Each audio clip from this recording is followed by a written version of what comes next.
crecimiento real del consumo, sino de su crecimiento potencial. Rectifiquemos, pues, nuestra definición. La moneda es un vale representativo de mercancías producibles. De ahí que el volumen del circulante útil deba ser equivalente, teniendo en cuenta su velocidad, a la suma de los productos y servicios que el mercado está en condiciones de suministrar. Siendo esto así, la moneda constituye un imprescindible factor de desarrollo, pues permite a la industria, en el sentido más amplio de la palabra, y a la agricultura adecuar su producción a la demanda creciente, dentro de posibilidades técnicas que también son susceptibles de mejoramiento.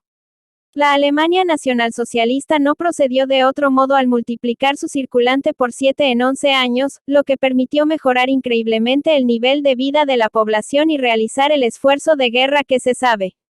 Por supuesto, el aumento del circulante debe mantenerse en relación a la vez con el consumo posible y con la producción posible, o sea, realizarse paulatinamente.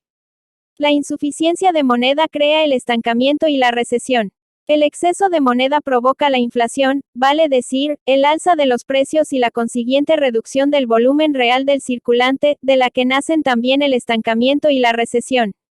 Solo el exceso de moneda, no la emisión adecuada. Es muy común, hoy en día, encontrar a supuestos economistas que confunden emisión e inflación. Graso error, pues la estabilización monetaria produce, como acabamos de verlo, efectos de la misma naturaleza que la emisión excesiva. Reducción del consumo y, como consecuencia, de la producción, con inflación de costos. 24. El proceso inflacionario nos muestra a las claras que la moneda no tiene valor absoluto de intercambio aun cuando posea, como en el caso del oro, un valor intrínseco. Recibe su valor de los bienes que representa. Y este valor no es arbitrario aunque sea, a primera vista, difícil de circunscribir. Los economistas nos han dado de él más de 700 definiciones diferentes. Unos se basan en el aspecto puramente comercial del problema, y especialmente en la oferta y la demanda. Otros, en la utilidad. Otros, en fin, en el costo. Sin duda alguna, todos estos factores intervienen en la determinación del valor de un producto. Si nadie quiere a este, no vale nada. Si nadie lo produce, tampoco vale nada puesto que no existe. Y, salvo casos accidentales, el producto no puede valer menos de lo que ha costado producirlo. Diríamos, pues, que el valor de un producto es la relación existente entre la oferta y la demanda, con un límite inferior determinado por el precio de costo, o sea, por las necesidades de consumo de los productores. Vale decir, en términos más precisos, la relación existente entre la necesidad de consumo y la capacidad de producción, siempre con el límite mencionado. Esto, por supuesto, es un sistema económico liberal, donde no intervenga el factor social. Sin embargo, tal relación no justifica plenamente el valor, pues la necesidad de consumo solo actúa como factor económico, en régimen de división del trabajo, cuando la acompaña el poder adquisitivo imprescindible para su satisfacción. En el mundo capitalista, es muy común que la gente se muera de hambre al lado de almacenes repletos de productos alimenticios, o de frío con fábricas textiles paradas. Lo que falta aquí no es necesidad de consumo ni capacidad de producción sino, sencillamente, moneda, o 25 sea el indispensable factor de intercambio. El valor es, por lo tanto, la relación existente entre la necesidad de consumo con su correspondiente poder adquisitivo y la capacidad de producción, con el límite del costo. Del siglo XII al siglo XVIII, salvo hambrunas accidentales, los tres factores del valor se equilibraban perfectamente dentro de una economía estática en la cual todas las necesidades correspondientes al nivel de vida de aquel entonces estaban satisfechas por una producción que limitaban las técnicas en uso. Solo quedaban, por lo tanto, para determinar el valor, las necesidades de los productores. Lo que se llamaba el justo precio. Hoy en día, las necesidades de consumo van creciendo a medida de las posibilidades existentes y la capacidad de producción se vuelve prácticamente ilimitada. Sin embargo, el equilibrio ya no existe. En todas partes encontramos infraconsumo y subproducción. El motivo de semejante estado de cosas es evidente. Lo que falta es poder adquisitivo, o sea, disponibilidad de moneda en cantidad equivalente al consumo potencial. 25. El precio de lo antedicho dimana que la oferta y la demanda solo inciden en la determinación del valor por la falta de poder adquisitivo, o sea de moneda, la que obliga a una elección entre los bienes necesarios, cuya producción reduce artificialmente. De ahí que el precio, vale decir, el valor comercial, fluctúe, no en función de la oferta y la demanda, sino en base a la disponibilidad de moneda. Se dice comúnmente que el precio sube cuando aumenta la demanda con respecto a la oferta o cuando la oferta disminuye con respecto a la demanda, y que el precio baja cuando la demanda disminuye con respecto a la oferta o la oferta aumenta con respecto a la demanda. Esto es tomar el efecto por la causa, además de ser demasiado esquematizado, pues la disminución de la demanda y por lo tanto, de la producción provoca un aumento del costo y, luego, del precio cuando la empresa ya no está en condiciones de absorber la pérdida. En realidad, el precio sube y baja, siendo constantes las necesidades de consumo y la capacidad de producción, en función del exceso o escasez de numerario. Y tales variaciones del precio tienen consecuencias económicas desastrosas. El aumento de los precios produce la desvalorización de la moneda y la reducción del poder adquisitivo de la población. La baja de los precios provoca una retracción de las compras. En ambos casos, salvo medidas compensatorias, la depresión es inevitable, con la subsiguiente desocupación. Por el contrario, con una existencia satisfactoria de moneda disponible, oferta y demanda se equilibran y dejan de incidir en el precio. Este se establece entonces en base al costo. No al costo mínimo del sistema capitalista, fundado en la restricción máxima posible del consumo de los productos, sino al justo costo, que tiene en cuenta las necesidades, en el nivel económico-social vigente, de todos los que participan en la elaboración del producto. Al justo costo corresponde, por lo tanto, el justo precio, tal como lo determinaban los gremios de la era precapitalista. No se trata de una vuelta al pasado sino de la mera eliminación del factor de perturbación que constituye el manejo inadecuado de la moneda, que por cierto no es casual, como lo vamos a ver. 26. El crédito. El control de la emisión no basta para volver al justo precio equilibrando demanda, oferta y circulante. En efecto, la moneda en efectivo no constituye el único medio de expresión del poder adquisitivo, aun sin hablar del trueque, que subsiste en una escala cada vez más reducida. Cuando un comerciante entrega una mercancía a un comprador que no la paga en el acto, confiere a éste una capacidad de adquisición idéntica a la que dimanaría de la tenencia de oro o billetes. Procede, en provecho propio, del mismo modo que el banquero de que hablamos en el inciso 21. Aumenta la demanda de sus productos y, por lo tanto, su producción o la de sus proveedores, como si prestara dinero al cliente para que éste pudiese hacer su compra. Sin embargo, hay una diferencia notable, pues el capital del comerciante no disminuye con este préstamo. La mercancía que figuraba en los libros por su valor de costo está reemplazada por pagarés firmados por el diente, que cubren dicho valor pero también interés y ganancia del vendedor. Con tales pagarés, este consigue, por lo menos en períodos normales, crédito en los bancos, en forma de descuento.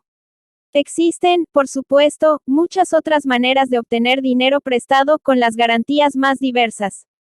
Ahora bien, el comerciante que otorga un crédito no da ni recibe moneda, por lo menos en el momento de la transacción. Sin embargo, se produce un movimiento de mercancía equivalente, para el vendedor y el comprador, a una operación de intercambio. Tampoco da moneda en efectivo, salvo en reducida medida, el banco que otorga un préstamo. Se limita a inscribir determinada suma en la cuenta de su cliente y a aceptar cheques girados contra ella, cuyos importes, salvo excepciones de menor cuantía, se acreditan en otras cuentas corrientes.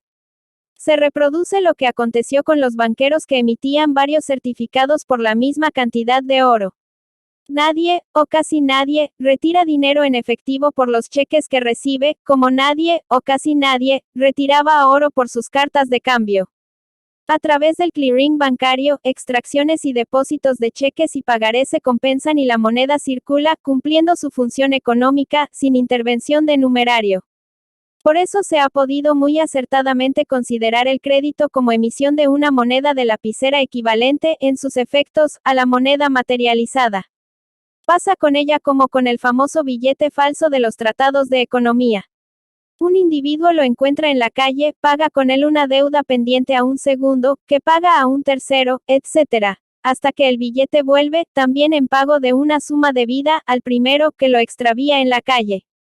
Bien podía el billete ser falso en cuanto a su origen. Como moneda era auténtico ya que cumplía su función económica. Así la moneda de lapicera. 27. Los bancos ahora bien. Sabemos que de la moneda en circulación depende el intercambio de mercancías, o sea, el consumo y la producción. Toda la actividad económica de un país está condicionada por la disponibilidad de medios de pago. Lo que significa que él o los organismos que controlan la emisión de moneda y o el crédito pueden provocar, según les dé la gana, expansión, estancamiento o retroceso. Pueden, en efecto, aumentar, mantener estable o reducir el poder adquisitivo de la población y también actuar, a través del crédito, 27 sobre la capacidad de producción de las empresas. Para recurrir a una imagen gastada pero exacta, el banco es, por lo tanto, el corazón del organismo económico, con la diferencia de que produce, además de distribuirla, la sangre que constituye la moneda. Del instituto de emisión depende el poder adquisitivo directo de los consumidores. Pero de las instituciones de crédito depende la mayor parte de las disponibilidades financieras de las empresas.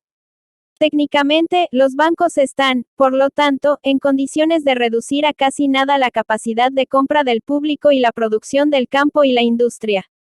Sin llegar a tales extremos, pueden incidir en el nivel de vida de la población, fomentar o ahogar tal o cual actividad económica y llevar tal o cual empresa a la quiebra.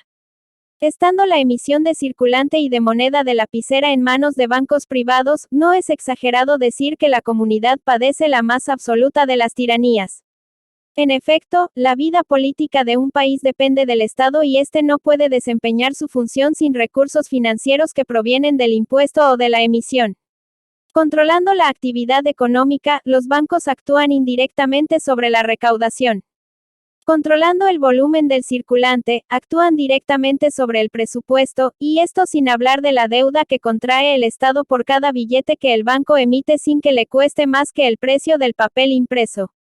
A un dueño del instituto de emisión, el Estado actúa bajo la presión constante de los establecimientos de crédito de los cuales dependen el bienestar y, por lo tanto, la tranquilidad de la población. Esto cuando el órgano rector de la comunidad no constituye lisa y llanamente, como en el sistema liberal, el instrumento político de las potencias del dinero. Sin independencia económica y, por lo tanto, financiera de la comunidad, no puede, evidentemente, haber soberanía política del Estado. 28. Liberación de la economía. La explotación de los productores, que analizamos en el capítulo anterior, es mucho menos grave que la explotación de la comunidad toda por los grupos que controlan el intercambio mediante el manejo de la moneda. ¿Para qué serviría liberar al productor en la empresa si todo el sistema económico que abarca producción y consumo y, por lo tanto, la misma empresa y sus integrantes, siguiera bajo el yugo de los bancos? Para independizar a la comunidad y, luego, a todos sus componentes, basta que el Estado, cerebro del cuerpo social, se haga cargo de la dirección del sistema bancario. La emisión de numerario debe depender, no de intereses privados, sino de las necesidades del intercambio. La moneda no necesita de ningún otro respaldo. Ni oro ni, a pesar de la escuela de la economía nueva, generalmente mejor inspirada, bienes nacionales. Que las mercancías real o potencialmente disponibles. El otorgamiento y la distribución del crédito deben depender, no de las intenciones de los grupos financieros, sino de las exigencias del consumo y de la producción.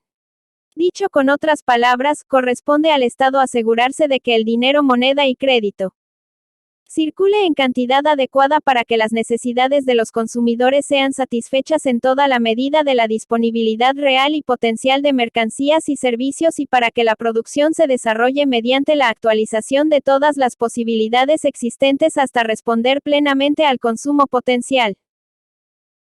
Se trata, pues, de manejar la moneda y el crédito de tal modo que cada consumidor posea la 28 cuota de dinero correspondiente a su consumo posible y cada empresa o productor aislado, el capital necesario para su producción posible.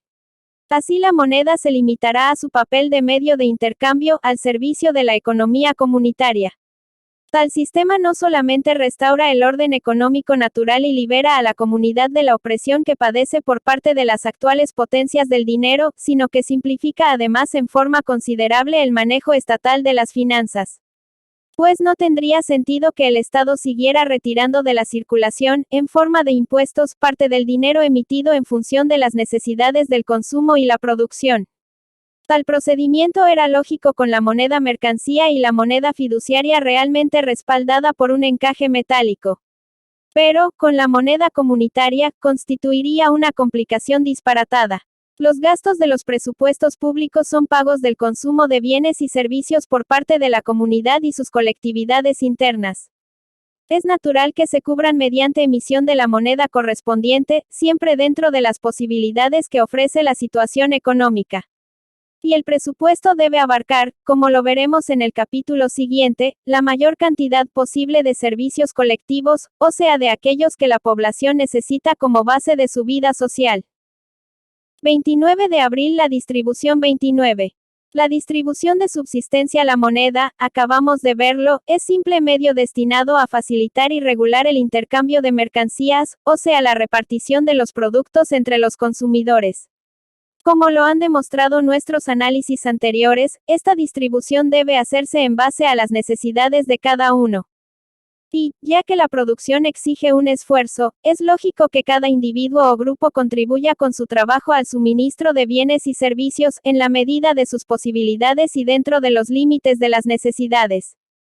La vieja fórmula a cada uno según sus necesidades, de cada uno según su capacidad no es, por lo tanto, el resultado de algún sueño utópico, sino la expresión del orden económico natural, independientemente del abuso que hacen de ella, sin aplicarla, los usufructuarios del capitalismo de Estado. Por otra parte, las normas que se desprenden de tal orden son las que rigen la distribución en todo sistema económico de subsistencia. La unidad autárquica actúa como grupo y no como suma de individuos. Es ella la que consume y ella la que produce. En su seno, la repartición de los bienes disponibles se hace en base a las necesidades y no al esfuerzo ni a sus resultados, y la producción no está supeditada al interés egoísta de cada uno sino a las exigencias de la colectividad. Todos trabajan para el grupo y todos se aprovechan de la producción del grupo, en la medida de lo posible y de lo necesario. Entre consumo y producción no existen, por lo tanto, equivalencias individuales. Tal comunitarismo está bastante difundido, aún hoy en día, fuera de los centros urbanos. Pero también lo encontramos, en una escala menor, dentro de los núcleos donde rige la división del trabajo. El taller precapitalista constituía una unidad orgánica en la cual consumo y producción eran colectivos, como lo son todavía en las pocas cooperativas de trabajo que logran resistir la presión del sistema predominante y sus propias deficiencias de estructura. De modo más generalizado, la familia sigue viviendo al margen del individualismo económico. Cada uno de sus miembros efectúa las tareas útiles que impone la existencia del grupo y permiten sus posibilidades personales. Y el consumo es independiente de la valoración material del esfuerzo realizado. Ningún jefe de familia, salvo casos patológicos, abona un salario a su mujer como si fuera una sirvienta, ni exige de sus hijos menores trabajo alguno para darles de comer. Si no fuera así, el género humano desaparecería, ya lo sabemos, pues el niño, hasta cierta edad, es incapaz de cualquier actividad productiva. El padre da a sus hijos la misma ayuda que él mismo recibió del suyo, no como devolución social pactada ni impuesta, sino como consecuencia de las necesidades naturales del grupo que encabeza. La distribución comunitaria sigue siendo, por lo tanto, la norma básica del consumo. No así de la producción. 30-30. La distribución capitalista en la sociedad capitalista, en efecto, el trabajo se remunera en base al esfuerzo producido y, en ciertos casos, al resultado de este. El salario constituye el equivalente, por otro lado arbitrariamente fijado, de determinada cuota de producción y, a la vez, de cierta cantidad de bienes y servicios que se pueden pagar con él. La producción del asalariado ya no depende de sus posibilidades totales, sino de un contrato de compra-venta en el cual el trabajo se considera mercancía, existiendo, pues, por ambas partes, interés en reducir, en toda la medida de lo posible, las prestaciones.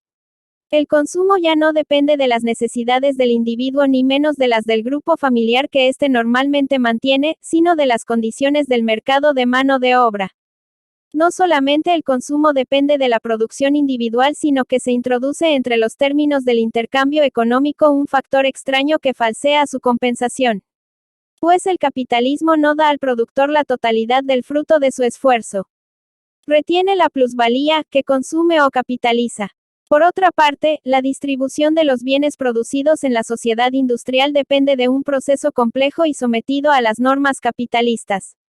Muy pocas veces el consumidor tiene oportunidad de comprar directamente al productor. Un intermediario le resulta imprescindible para procurarse los bienes que necesita. No hay duda alguna, por lo tanto, que el comercio constituye un servicio que merece remuneración. Así era, en mucho menor escala, en el mundo precapitalista. Pero, hoy en día, el intermediario no se limita a desempeñar su función legítima con la ganancia correspondiente a sus necesidades. Se convierte en el dueño de las mercancías, comprándolas al menor precio y vendiéndolas lo más caro posible. El precio que paga el consumidor no es el que fija el productor. Y sabemos que este precio ya es arbitrario. Más la remuneración debida al comerciante por el servicio que presta, sino el que determina el intermediario o, más habitualmente, la cadena de intermediarios que interviene en el proceso. Ahora bien, el comerciante no se limita a sumar al precio de compra las cuotas de gastos incluidas sus necesidades correspondiente a tal o cual mercancía. Fija el precio en función especulativa, teniendo en cuenta oferta y demanda. El comercio capitalista ocasiona, pues, una segunda resta de consumo del productor.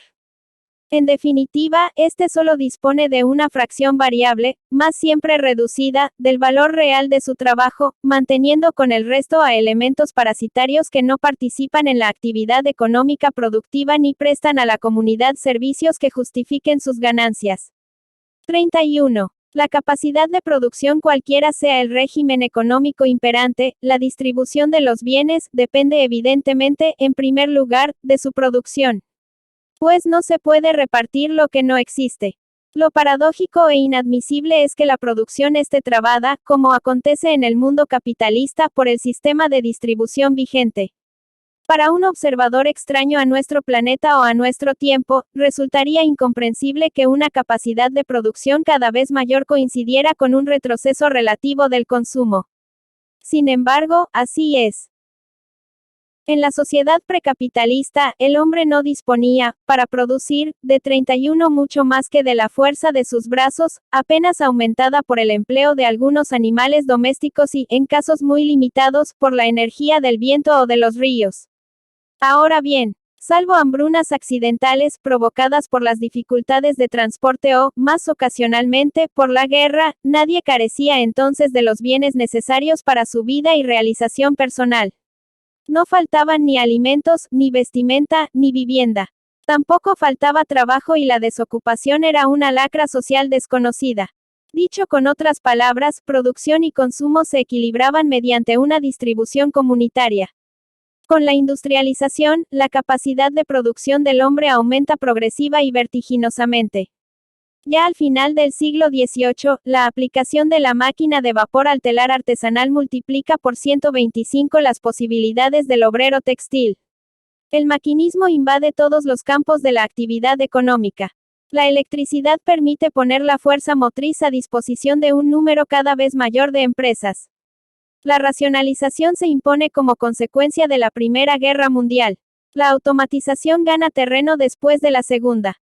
Y cada etapa del progreso técnico marca un considerable aumento de la capacidad de producción, tanto en la industria como en la agricultura.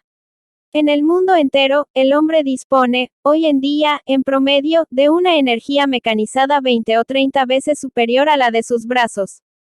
Lo que es insignificante si tenemos en cuenta las posibilidades que abren los nuevos procesos de fabricación automática, de que ya existen algunos ejemplos. En la Ford, 250 obreros producen, hoy en día, el mismo número de bloques para motores que 2.500 con el antiguo sistema. En la Columbia, 4 obreros producen 5 veces más que 250 en un taller aún no automatizado. Sin embargo, la mitad de la población del universo padece hambre y, en los países liberales más desarrollados, crisis periódicas quiebran el equilibrio, siempre relativo e inestable, de la vida económica con sus manos. El hombre precapitalista producía todo lo que necesitaba. Con la máquina que multiplica inconmensurablemente sus posibilidades productivas, el hombre de hoy no consigue satisfacer ni sus necesidades básicas, aun cuando sobre hasta lo superfluo. Se produce más que nunca y se podría producir mucho más aún. Sin embargo, solo se utiliza parte de la capacidad instalada de las fábricas y del agro y hasta se llega a destruir parte de la producción. El capitalismo no suscita solamente, pues, con el consumo parasitario, una distribución anormal. También, y esto es lo peor, impide la distribución de parte de los bienes existentes y potenciales, dejando así insatisfechas las necesidades de una fracción variable, pero siempre importante, de la población del mundo y de cada comunidad. 32. El poder adquisitivo. Cuando los economistas liberales hablan de superproducción, invierten, por lo tanto, los términos reales del problema. No se produce demasiado cuando quedan necesidades sin satisfacer. Lo que hay es subconsumo. El equilibrio deseable entre oferta y demanda se quiebra, no por exceso de la primera, sino por deficiencia de la segunda. En régimen capitalista, la demanda no expresa, en efecto, las necesidades naturales sino las necesidades solventes. No basta que alguien tenga hambre para que consuma productos alimenticios por disponibles que estén. Es preciso que posea, además, el poder adquisitivo correspondiente al precio de la mercancía necesaria. Pero, siempre en régimen capitalista, 32 el poder adquisitivo solo proviene de dos fuentes. La renta del capital, y no son sus beneficiarios los que padecen hambre. Y el trabajo. Ahora bien, el progreso técnico tiene por consecuencia inmediata la sustitución del hombre por la máquina y por lo tanto, la desocupación. Es cierto que acarrea la ampliación de los servicios que van absorbiendo a parte de los trabajadores despedidos. Pero siempre con un decalaje evidenciado por la cantidad de desocupados que pesan sobre la economía de los países más desarrollados desde el punto de vista industrial. El desocupado y los que de él dependen consumen muy poco, menos, por cierto, de lo que les hace falta. Por otro lado, ya lo hemos visto, el mismo trabajador efectivo no recibe en dinero, vale decir, en poder adquisitivo, el equivalente de lo que produce. La plusvalía que se le resta puede transformarse en bienes de producción, o sea consumirse. Pero también puede ahorrarse, o sea salir del circuito producción-consumo, a expensas del segundo término del intercambio. Solo una fracción ínfima de la plusvalía sirve para satisfacer las necesidades de sus usufructuarios, y no mucho más para adquirir nuevas máquinas, por lo menos hoy en día. La mayor parte se convierte en capital financiero utilizado para maniobras especulativas. Préstamos que provocan un aumento provisional del poder adquisitivo de sus beneficiarios pero que se lo quitan después con intereses, o intermediación en operaciones comerciales que no exigen ningún consumo. Las inversiones realizadas con la plusvalía tienen como efecto nuevos aumentos de la capacidad de producción y nuevas reducciones del consumo. La explicación del fenómeno que acabamos de describir en sus grandes líneas puede resumirse en pocas palabras. El sistema capitalista introduce entre la producción y el consumo un factor de desequilibrio que tiene a la vez a aumentar la capacidad de producción y a reducir el poder adquisitivo. No se pueden distribuir todos los bienes potenciales. Ni siquiera, a menudo, todos los existentes. Porque los grupos financieros que manejan la economía por una parte hacen depender el consumo del poder adquisitivo individual y no de las necesidades y por otra parte, restan de dicho poder adquisitivo un porcentaje importante que ahorran. Provocan así el subconsumo y, como consecuencia, la reducción artificial de la producción. 33. El lucro, fin de la economía liberal por un lado, pues, el sistema suscita un aumento continuo de la capacidad de producción y, otro, mantiene el poder adquisitivo en un nivel que no permite, por falta de capacidad de consumo, hacer efectiva la producción potencial. El motivo de tal situación está en el fin de la economía liberal. El lucro. Desde hace más de 150 años, no se siembra trigo para alimentar a los hombres, sino para ganar dinero. No se fabrican tejidos para vestir a los hombres, sino para ganar dinero. No se edifican casas de departamentos para dar techo a los hombres, sino para ganar dinero. Y así en todas las actividades económicas. El fin natural de la producción, vale decir, la satisfacción de las necesidades humanas, ha dejado su lugar al mero afán del lucro. Ahora bien, el lucro, en el sistema económico liberal, es función de la escasez.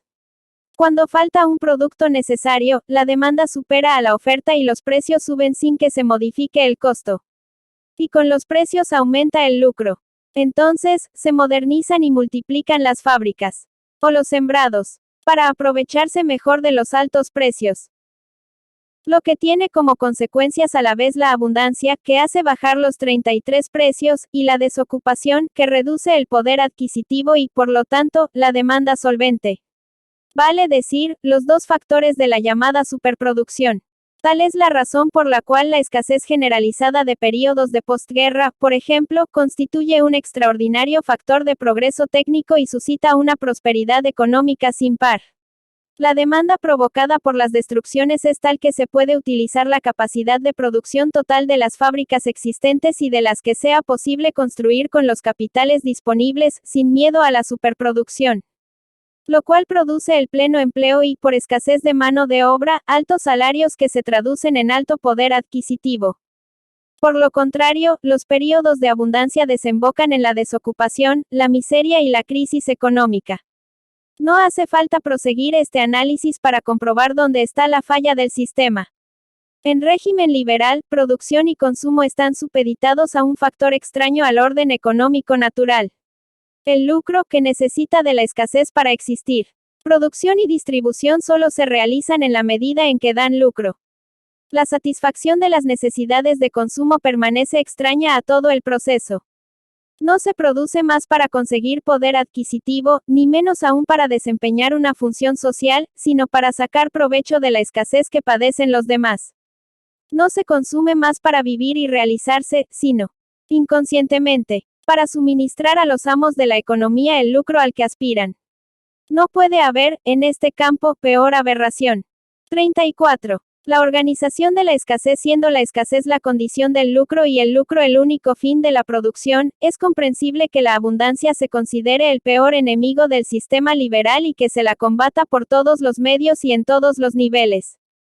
Pues si lo ideal es vender mucho a precios elevados, resulta preferible para el capitalista vender poco a altos precios que mucho a precios reducidos. La espiral descendente podría, en efecto, llevarlo a vender con pérdida. De ahí que la lógica del sistema exija la limitación de la oferta y, por lo tanto, de la producción. Hay muchos medios de conseguirla, desde el acuerdo entre las empresas de determinada industria hasta la destrucción lisa y llana de las existencias, pasando por la reducción de la calidad y duración de un artículo y las subvenciones gubernamentales que permiten la exportación de dumping. Se constituyen carteles destinados a regular la producción y los precios. Se firman acuerdos para que determinado producto se gaste rápidamente. Se arrancan vides. Se queman cosechas de café. Se compran granos para regalarlos a países subdesarrollados. No hay mercado de abasto, en el mundo liberal, donde no se practique la reducción de mercancías cuando llegan, a pesar de lo programado, en cantidades tales que sean susceptibles de provocar la baja de los precios. La escasez se organiza sistemáticamente para salvar el lucro, a expensas del consumo y, por lo tanto, de los consumidores. Pero cuando todas las medidas resulten insuficientes, cuando hace falta una destrucción general de las existencias, que provoque una escasez aguda y una demanda extraordinaria sin que medie el poder adquisitivo, entonces queda un último recurso. La guerra. Es esta la gran oportunidad para vender a precios de escasez todo lo que se pueda y preparar la escasez normal del período de reconstrucción. En defecto de guerra, la carrera armamentista resuelve en parte el problema de la abundancia, pues provoca un 34 consumo artificial y rápido del material bélico constantemente renovado, y la constitución de stocks con mercancías que se retiran del mercado. Sería excesivo, por cierto, atribuir a las potencias del dinero la exclusiva responsabilidad de las guerras modernas. Pero no hay duda alguna que contribuyen eficazmente al estallido de los conflictos y, de todos modos, lucran con ellos por encima de los intereses y las fronteras nacionales. Lo esencial para los grandes grupos financieros es mantener los precios sin mejorar más allá de lo imprescindible el poder adquisitivo de los consumidores. Por eso todas las teorías neocapitalistas que propugnan la ampliación del mercado de consumo mediante una política de altos salarios siempre tropiezan, en los hechos, con la oposición férrea de los amos del mundo liberal. Y no sin razón, pues al devolver al consumo el predominio natural que lo corresponde en el proceso económico, dichas teorías, por insuficientes que sean, tienden a fomentar la abundancia, poniendo así en peligro, volens nolens, el control financiero de la producción. 35. Las crisis en el nivel de la distribución, el liberalcapitalismo lleva en sí, por lo tanto, una contradicción fundamental. La escasez suscita el progreso técnico, que produce la abundancia, y la abundancia, al suprimir el lucro, provoca una especie de maltusianismo económico que acarrea la escasez. La crisis no constituye, pues, un accidente en la dinámica liberal de la producción. Forma parte de su proceso necesario que adopta así un ritmo sinusoidal. Esto no quiere decir que la depresión surja y se desarrolle espontáneamente. La economía librera es tan dirigida como cualquier otra. La crisis se produce porque las potencias del dinero necesitan de ella para restablecer las condiciones óptimas del lucro, provocándola cuando mejor les conviene. Nada más fácil que desencadenarla. Basta reducir drásticamente el poder adquisitivo de la población, ya disminuido, por lo menos en los países industrializados, por la desocupación.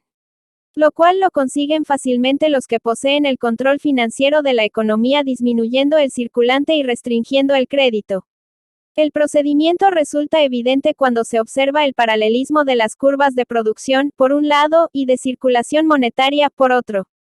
Así producida para destruir la abundancia, la crisis no deja de ser aprovechada también en sus consecuencias secundarias. En efecto, la depresión no se limita a restablecer la escasez.